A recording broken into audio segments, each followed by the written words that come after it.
প্রতি বছর মে মাসে ভয়াবহ ঘূর্ণিঝড়ের কবলে পড়ে দেশ। তবে এবছর দেশে ভয়াবহ ঘূর্ণিঝড় আঘাত না হানলেও ভয়াবহ বন্যার বিপদে পড়তে যাচ্ছে বাংলাদেশের মানুষজন। ইতিমধ্যে পূর্বাভাস দেওয়া হয়েছে আগামী 2-3 দিনের মধ্যে ভয়াবহ বন্যা পরিস্থিতির সৃষ্টি হতে পারে বাংলাদেশের বেশ কয়েকটি জেলায়। দেশের অভ্যন্তরে ব্যাপক বৃষ্টিপাতের কারণে ধেয়ে আসছে ভয়াবহ বন্যা।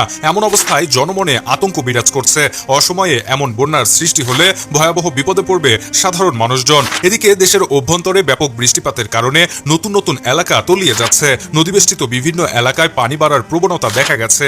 এমনকি বিভিন্ন জায়গায় বন্যার পানির কারণে নদীপাড়ের নিম্নাঞ্চল প্লাবিত হয়েছে।